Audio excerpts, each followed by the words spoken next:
മെറീന ഏതോ ഒരു ഷൂട്ടിംഗ് ലൊക്കേഷനിൽ പോയിരുന്നപ്പം വേറൊരു സൂപ്പർ സ്റ്റാർ വന്നിട്ട് വണ്ടി ഡോറ് ഭയങ്കര ലൗഡായിട്ട് അവര് കൊട്ടി അടിച്ചു എന്നുള്ളത്. ആ ഇൻസിഡന്റ് എന്തായിരുന്നു? അത് ഫീമെയിൽ തന്നെയായിരുന്നു. ആണോ? അത് ഫീമെയിൽ ആർട്ടിസ്റ്റ് ആയിരുന്നു. സൂപ്പർ സ്റ്റാർ എന്ന് ഞാൻ കൺസിഡർ ചെയ്യാൻ എനിക്ക് അറിയില്ല. I can call her super star. She is just an upcoming star. അപ്പം അതും ഇതേപോലെ വളരെ ഫ്രണ്ട്ലി ആയിട്ട് ബിഹേവ് ചെയ്തുകൊണ്ടിരുന്ന ഒരു വ്യക്തിയാണ്. പക്ഷെ പെട്ടെന്ന് അങ്ങനെ ഒരു ബിഹേവിയർ ഉണ്ടായപ്പോ എനിക്കിതാ പ്രശ്നം, ഇതെന്തിനാ ഇങ്ങനെ ചെയ്യണമെന്നുള്ള സംഭവം ഉണ്ടാവുമല്ലോ. അപ്പൊ അത് മെറീനയ്ക്ക് എഗെയിൻസ്റ്റ് ആയിട്ട് തന്നെയായിരുന്നു ആ ഡോർ അടച്ചത്, അതോ? ഞാൻ മാത്രമേ വണ്ടിയിലുണ്ടായിരുന്നു. അതെ അതെ. പക്ഷെ അന്ന് വണ്ടി ഓടിച്ചിരുന്ന ഡ്രൈവർ ചേട്ടന് പോലും അത് സങ്കടമായി. എന്നിട്ട് ആ പുള്ളി പറഞ്ഞു ബുദ്ധിമുട്ടാവില്ലെങ്കിൽ എനിക്ക് ക്ലിയർ ആയിട്ടൊന്നും അറിയില്ല, അപ്പൊ അതൊന്നും പറയാമോ? എന്താ ഇൻസിഡന്റ്? ഞങ്ങള് ഒരു മൂവി ഒരുമിച്ച് വർക്ക് ചെയ്തതാണ്. അപ്പം ഒരു 100 മീറ്റേഴ്സ് അപ്പുറത്തേക്ക് ഷൂട്ടുള്ളൂ. വണ്ടിയിൽ പോകേണ്ട ആവശ്യമില്ല, നടന്നു പോകാനുള്ളതേ ഉള്ളൂ സത്യം പറഞ്ഞ്. അപ്പൊ ഞാൻ ആദ്യം മേക്കപ്പ് കഴിഞ്ഞ് റെഡി ആയപ്പം അതിന്റെ തലേ ദിവസം ഇതേപോലെ ഞാൻ ഫ്രണ്ടിൽ ഇരിക്കുന്ന സമയത്ത്, അതായത് ഡ്രൈവറുടെ സൈഡിലുള്ള സീറ്റിൽ ഇരിക്കുന്ന സമയത്ത് ഷീ ഫെൽറ്റ് അപ്സെറ്റ്. അപ്പൊ എനിക്കത് മനസ്സിലായി. ഇപ്പൊ ചില ആളുകൾക്ക് ഉണ്ട് ഇങ്ങനെ അപ്സെറ്റ് ആവുന്ന ഒരു പരിപാടി. ഇതിനു മുമ്പ് എനിക്ക് എക്സ്പീരിയൻസ് ഉണ്ടായിരുന്നു, which is from a male. അപ്പം ഈ കാര്യം എന്താ വെച്ചാല്, ഞാനപ്പോ നെക്സ്റ്റ് ഡേ സെക്കൻഡ് ഡേ ഇങ്ങനെ 100 മീറ്റേഴ്സ് ഷൂട്ടുള്ള സ്ഥലത്ത് പോകാൻ വേണ്ടിയിട്ട് ഞാൻ ബാക്കിലിരുന്നു. Let she come and sit in front എന്നുള്ള രീതിയിൽ. അപ്പൊ ഫ്രണ്ടിൽ ആളിരുന്നില്ല. ഞാൻ ഇങ്ങനെ ഫോണിൽ കളിക്കും. അപ്പൊ നമുക്ക് ഒരാൾ ഡോർ തുറക്കുമ്പോൾ അറിയാൻ പറ്റില്ല. അപ്പൊ ആളുടെ ക്യാരവാന്റെ ഡോറിന്റെ ഫ്രണ്ടിലാണ് ഞാൻ എന്റെ ഒരു പൊസിഷൻ ഇരിക്കുന്നത്.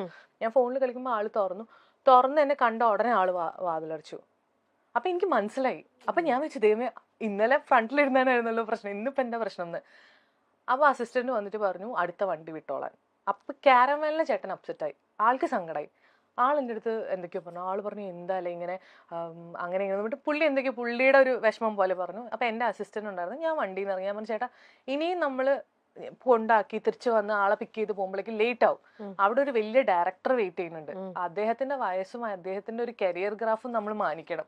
ഞങ്ങൾ നടന്നു പോയിക്കോളാം എന്നുകൊണ്ട് ഞങ്ങൾ നടന്നുപോയി.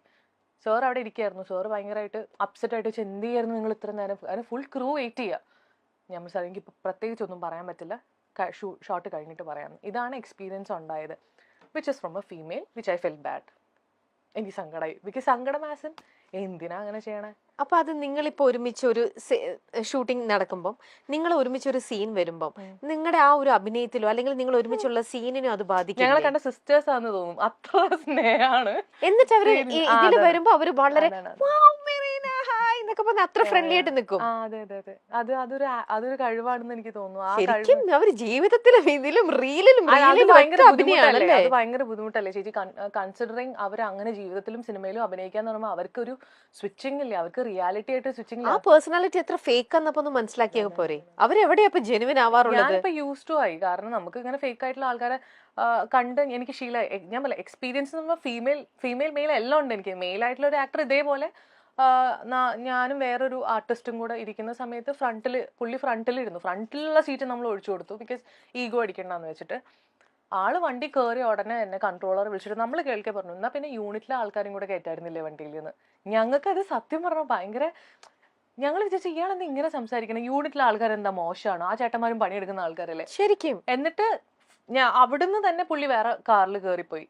ഇതൊരു 2 ദിവസം റിപ്പീറ്റഡ്ലി പുള്ളി ഇങ്ങനത്തെ സ്വഭാവം കാണിക്കാൻ തുടങ്ങിയപ്പോൾ ഞാൻ എൻ്റെ ഫ്രണ്ട് ആയിട്ടുള്ള ആക്ടർ ഈ സ്വഭാവം കാണിച്ച പുള്ളിയും കൂടെ ഒരു കാറിൽ ഇരിക്കുന്ന സമയത്ത് ഞാൻ നല്ലോണം അടിയുണ്ടാക്കി. ഞാൻ പറഞ്ഞു എനിക്ക് അഡ്ജസ്റ്റ് ചെയ്യാൻ പറ്റുന്നില്ല, നിങ്ങൾ ആരാന്നാ വിചാരിച്ചത്. ഞാൻ നന്നായി അടിയുണ്ടാക്കി.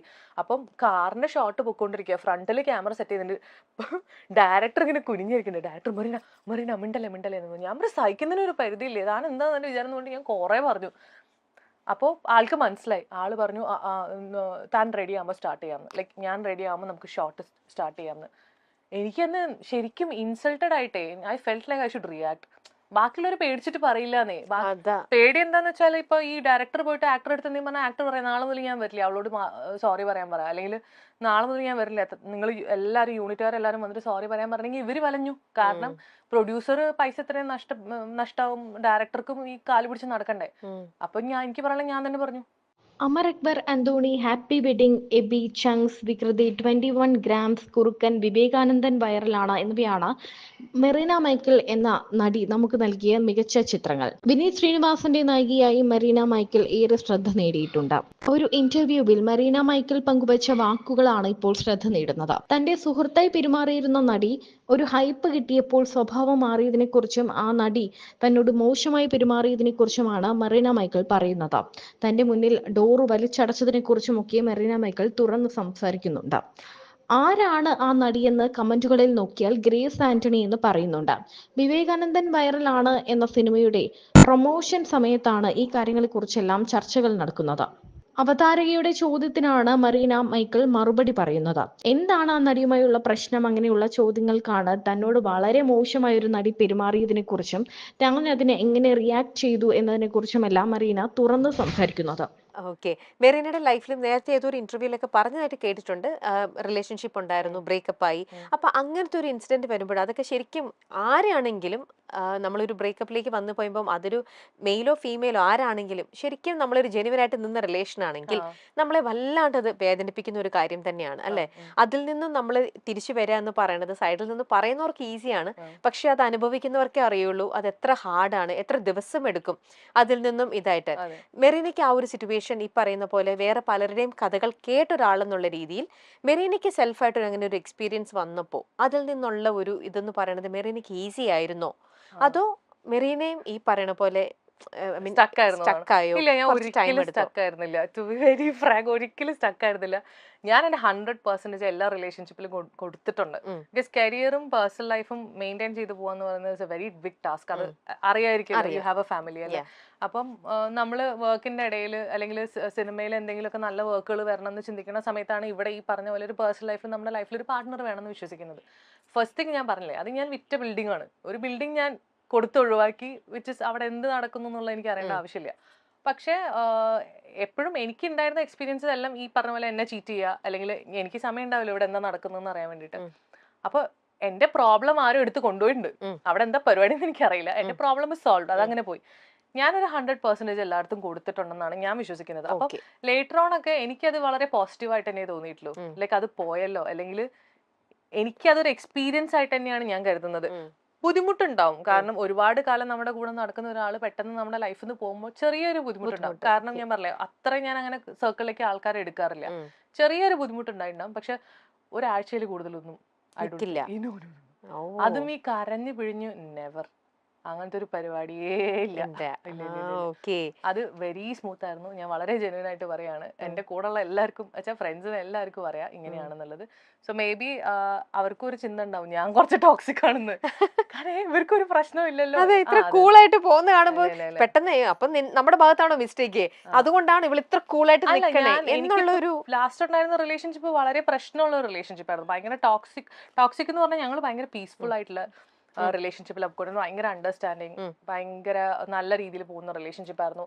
പക്ഷെ അതിന്റെ ഇടയിൽ ഈ പറഞ്ഞ പോലെ ഓൾ ഓഫ് എ സഡൻ പെട്ടെന്നൊരു പ്രശ്നം വന്നപ്പോൾ എനിക്കത് എന്താ സംഭവം എന്ന് മനസ്സിലാവാത്ത രീതിയിൽ ഒരു പ്രശ്നം വരുന്നു, ആള് പോകുന്നു. വേറെ റിലേഷൻഷിപ്പ് ആയിട്ടാണ് ആള് പോയതെന്ന് എനിക്ക് മനസ്സിലായി. അപ്പം എനിക്കൊന്നും ജഡ്ജ് ചെയ്യാൻ പറ്റാത്ത ഒരു ടൈമിലായിപ്പോയി. ബിക്കോസ് അച്ഛൻ മരിക്കുന്ന ഒരു ടൈം, അത് പിന്നെ പപ്പയ്ക്ക് ക്യാൻസർ ആയിരുന്നു. അപ്പൊ അത് ആ ടൈമിനിടയിൽ എല്ലാം കൂടെ ഒരുമിച്ച് വന്നപ്പോ നമുക്ക് ആ ഒരു സ്ട്രെസ് ഉണ്ടാവില്ലേ. പിന്നെ പപ്പയ്ക്ക് ഇവിടെ വയ്യാണ്ടിരിക്കുന്നതിനെക്കാട്ടി ഇമ്പോർട്ടന്റ് ആയിട്ടുള്ള ഒരു കാര്യം എന്റെ ലൈഫിലില്ല. ഇങ്ങനെ പോവേ വരെ എന്ത് വേണം ചെയ്യട്ടെ എന്നുള്ള രീതിയിലായിരുന്നു ഞാൻ അപ്പം. ബിക്കോസ് എന്റെ കംപ്ലീറ്റ് ഫോക്കസ് ഇവിടെ ഒരാൾ മരിക്കാൻ പോകുന്നു, അദ്ദേഹത്തിനെ എങ്ങനെ പ്രൊട്ടക്ട് ചെയ്യുക, എങ്ങനെ ടേക്ക് കെയർ ചെയ്യുക എന്നുള്ളത് മാത്രമായിരുന്നു എന്റെ ഫോക്കസ്. പക്ഷെ ആ ടൈം അതായതുകൊണ്ട് ഞാൻ രക്ഷപ്പെട്ടു. അല്ലെങ്കിൽ ഞാൻ രണ്ട് രീതിയിൽ ഡീൽ ചെയ്യേണ്ടി വന്നേനെ. ശരിക്കും ബാക്ക് ടു ആഫ്റ്റർ 2 years ആളുടെ എക്സെപ്റ്റ് എന്റെ നല്ല ബെസ്റ്റ് ഫ്രണ്ട്. ആ കുട്ടിയെ കരഞ്ഞ് വിളിച്ച് ബഹളം വെച്ചിട്ട് വിളിച്ച് സംസാരിക്കാൻ ഞങ്ങൾ നല്ല ഫ്രണ്ട്സ് ആണ്. ഇപ്പൊ അവരും ബ്രേക്കപ്പ് ആയി വിച്ച് ഇസ് ലൈക്ക് കർമ്മ എന്ന് പറയില്ലേ. അപ്പൊ അത് ഞാൻ അറിഞ്ഞു, ഇങ്ങനെയൊക്കെയാണ് കാര്യങ്ങൾ എന്നുള്ളത് ഞാൻ അറിഞ്ഞു. ഞങ്ങള് നല്ല ഫ്രണ്ട്സ് ആണ്. ഇപ്പൊ അദ്ദേഹത്തിന്റെ ഓരോ കാര്യങ്ങൾ പുള്ളിക്കാരി ട്രോള് പോലെ എന്നെ വിളിച്ചിട്ട് അല്ലെങ്കിൽ എനിക്ക് ഓഡിയോ വെച്ച് ഞങ്ങൾ ചിരിക്കുകയൊക്കെ ചെയ്യും. എനിക്ക് അവളുടെ പേര് പറയാൻ പറ്റില്ല, പക്ഷെ I really wanted to say, but പറയാൻ പറ്റില്ല. പക്ഷെ അത് രസമാണ്. അപ്പൊ എനിക്ക് മനസ്സിലാവണം എന്താ വെച്ചാൽ നമ്മളിത് എന്തിനാ ഇതിന്റെ പുറകെ പോയെന്ന് തോന്നുമല്ലോ. അങ്ങനെ ഒരു ഫീലിംഗ് ഇപ്പൊ എനിക്കുണ്ട്. സോ കഴിഞ്ഞ ദിവസമാണ് മറീന മൈക്കിൾ ഒരു കാർ സ്വന്തമാക്കിയത്. കോഴിക്കോട് തിരുവണ്ണൂർ സ്വദേശിയായ മറീന മൈക്കിൾ കുരിശിങ്കൽ കോഴിക്കോട്ടെ ടാറ്റ മോട്ടോഴ്സ് ഡീലർഷിപ്പായ റോത്താന മോട്ടോഴ്സിൽ നിന്നാണ് തൂവെള്ള നിറമുള്ള ടാറ്റ നെക്സോൺ സ്വന്തമാക്കിയത്. ഏപ്രിൽ ടാറ്റ മോട്ടോഴ്സ് പുതുതായി അവതരിപ്പിച്ച XZ+ വേരിയന്റ് ആണ് എബി എന്ന സിനിമയിലൂടെ നായികയുമായി മാറിയ മറീന മൈക്കിൾ കുരിശിങ്കൽ സ്വന്തമാക്കിയത്. 120 HP പവറും 170 Nm ടോർക്കും നിർമ്മിക്കുന്ന 1.2 ലിറ്റർ ടർബോ പെട്രോൾ എഞ്ചിനിലും 110 HP പവറും 260 Nm ടോർക്കും നിർമ്മിക്കുന്ന 1.5 ലിറ്റർ ഡീസൽ എഞ്ചിനിലും ടാറ്റ നെക്സോൺ ലഭ്യമാണ്. വലിയ പേരുകൊണ്ടും മികച്ച അഭിനയം കൊണ്ടും മലയാളത്തിൽ ആരാധകരെ നേടിയെടുത്ത താരമാണ് മറീന മൈക്കൽ. ചുരുണ്ട മുടിയും ക്യൂട്ട് ചിരിയുമായി അഭിനയത്തിലും മോഡലിംഗിലും തിളങ്ങുന്ന മറീന മൈക്കൽ ഇപ്പോൾ ഇൻസ്റ്റഗ്രാമിൽ സജീവം തന്നെയാണ്. അഭിനയത്തിലും മോഡലിംഗിലുമായി മലയാളികളുടെ പ്രിയങ്കരിയാണ് മറീന. സ്റ്റൈലൻ ചിത്രങ്ങളുമായി വന്ന ആരാധകരുടെ മനം കവർന്ന നടിയുടെ പുതിയ ചിത്രങ്ങളും പതിവ് തെറ്റിച്ചിട്ടില്ല. മലയാളത്തിന് പുറമെ തമിഴിലും നടി അഭിനയിച്ചിട്ടുണ്ട്. പക്ഷേ താരത്തിന് ആരാധകർ കൂടുതലും കേരളത്തിലാണ്. പൂർണ്ണമായും ഒരു മോളിവുഡ് താരമാണ് മറീന മൈക്കൽ. ചെറുതും വലുതുമായി അനവധി സിനിമകൾ നടി മലയാളത്തിൽ ചെയ്തിട്ടുണ്ട്. വേഷങ്ങളുടെ വലിപ്പച്ചെറുപ്പം താരത്തെ ഒരു രീതിയിലും ബാധിക്കാറില്ല. ചെറിയ വേഷങ്ങൾ അനവധി ചെയ്തു വന്ന താരം മലയാളികളുടെ മനസ്സിൽ കയറുന്നത് ഹാപ്പി വെഡിങ് എന്ന സിനിമയിലൂടെയാണ്. ചിത്രത്തിലെ സോഫിയ നടിയുടെ മികച്ച വേഷമായിരുന്നു. വെറും കൊമേഴ്സ്യൽ വേഷങ്ങളും അഭിനയ പ്രാധാന്യവുമുള്ള വേഷങ്ങളും നടി ചെയ്യാറുണ്ട്. സിനിമയോടൊപ്പം ഷോർട്ട് ഫിലിമുകളിലും നടി സജീവമാണ്. മോഡലിംഗ് ചെയ്യുന്ന നടിയുടെ ചിത്രങ്ങളും വീഡിയോകളും വളരെ പെട്ടെന്നാണ് ഹിറ്റാകുന്നത്. കഴിഞ്ഞ വർഷം നടി മലയാളത്തിൽ നിരവധി ചിത്രങ്ങളും ചെയ്തിട്ടുണ്ട്.